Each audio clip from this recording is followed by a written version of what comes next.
Hey you guys, it's your girl Anthony, and today we're coming at you with a video from OverSimplified, Hitler. Just we're gonna learn all we can know about Hitler. Now,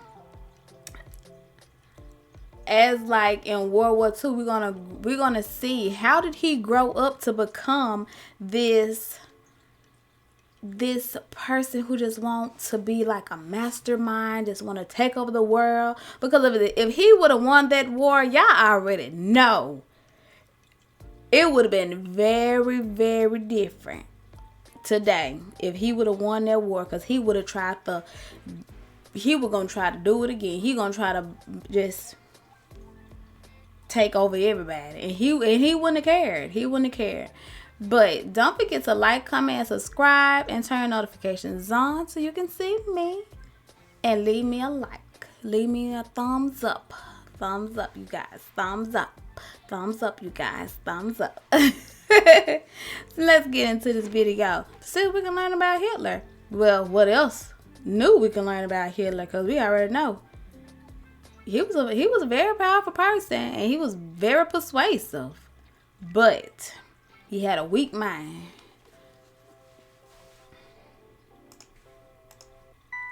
So gentle, so innocent. You'd think this child would grow up to become a good man. No. An honest man. No. Well, think again. Oh, God. Hitler was born Adolphus Hitler in 1889 in a small town in Austria-Hungary. His father, Alois Schicklgruber, was born out of wedlock, but eventually changed his name to that of his stepfather. Try to say that. Oh, I know I ain't gonna finna try to say that. Let me hear it again. Gruber was born out of wedlock, but eventually changed his name to that of his stepfather. Gruber was born out of wedlock, but eventually changed his name to that of his stepfather, becoming Alois Hitler. Alois was a mid-level Austrian customs officer, not really rolling in cash, but certainly rolling in women. He married a rich, older lady, but then immediately started having affairs, including one with a much younger house servant. A few years later, he left his sick wife to be with his mistress, but since the Catholic Church didn't allow divorce at the time, he couldn't marry her. So he waited for his old wife to die and had a child in the meantime. Then his wife died, so he married his mistress and had another child, but then his new wife got sick, so he employed his much younger cousin Clara to take care of her. Then when his new wife died, he immediately got Clara, his cousin, pregnant, and then married her. In that order, you rock star. Clara and Alois had 3 children together, who all tragically died while in... That is so... Well, that's just what people did back then, and still today. Infancy. So when the 4th child, Adolf, came along, Clara spoiled him rotten. The Hitlers had 2 more kids, and the family moved around a few times, meaning Adolf had to attend 5 different elementary schools. Adolf's father was strict, quick to anger, and took most of it out on the eldest son until he had enough and ran away at the age of 14, leaving 7-year-old Adolf to do most of the chores and get berated by his father. The result was a difficult relationship with his dad, while he was super attached to his mother, who worried over him and his health excessively. Hitler did well in school at first. His grades were good and his teachers praised him. He was popular with the other kids and enjoyed gathering them together to play war games. He also loved reading and particularly liked stories about cowboys and Indians. As he grew older though, he started to get into trouble.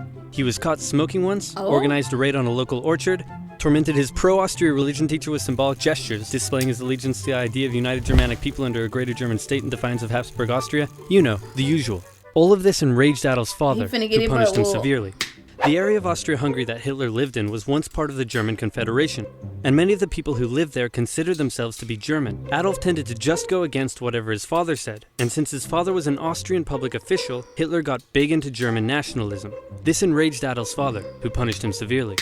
Around this time, a family tragedy struck. His 6-year-old brother, whom he loved a lot, died of measles when Adolf was 10, and was buried in the cemetery just across from their home. Around this time, neighbors reported a change in the young boy. Strange behaviors such as talking to trees and staying up late staring at the stars from the cemetery walls. He lost interest in religion, and his school grades started to decline, which enraged his father, who punished him severely. It also didn't help that he had just entered high school, and the cool city boys treated him like a rural peasant. He had to repeat a grade and had little interest in most school subjects, instead spending his time reading and drawing, which he was quite good at. One day his father said, "Son, someday you'll be a big balls public official like me." And Adolf replied, "No, father, I'm going to become an artist and soar high above the clouds with the eagles." This enraged his father, but by this time he was an old-ass man, so he just sort of let it go. and then died of a lung hemorrhage. Hitler Oh. just about passed his final semester and celebrated in the typical way by getting blackout drunk and wiping his ass with a certificate. However, he didn't take the overall final school exam, instead just dropping out. The now 16-year-old boy was unemployed, without much purpose in life, and for the next 3 years he stayed that way. He spent most of his time at the opera with his only friend, August Kubizek. Kubizek later wrote his memories of the young Hitler and said he was passionately interested in many things, felt he was in many ways better than others his age, was quick to anger just like his father, and an incredible speaker once he was ranting. When he was 18, he said a very sad goodbye to his mother and went to Vienna to take the entrance exam for art school. He failed. Soon after, he had to return home. His mother was sick and her health was rapidly deteriorating. Hitler stayed by her side, and when she eventually died, the family doctor said he had never seen someone so overwhelmed with grief as Hitler was. Then Hitler returned to Vienna, still hoping to find a career in the arts, but he never did. Instead, without parental support, Hitler ended up on the streets. Now in his early 20s, he spent a few rough years living in and out of homeless shelters, making what... Do y'all think this right here would caused him to be like the man who he was? But I mean, because like when you have like a lot of death around you, like people that you really, really love and stuff, like it do bring a lot out of you. And it do make you some type of way, like your whole demeanor change. And it really does. And do you think this could be some of what he had to do just to make him who he was? I mean, because he seemed like he could have been a halfway decent person if he wouldn't have got well, he probably needed some of them whoopings, though. But still, it should have made him evil as he was. He was evil. And then, then his daddy was his cousin. So, y'all tell me what y'all think about that.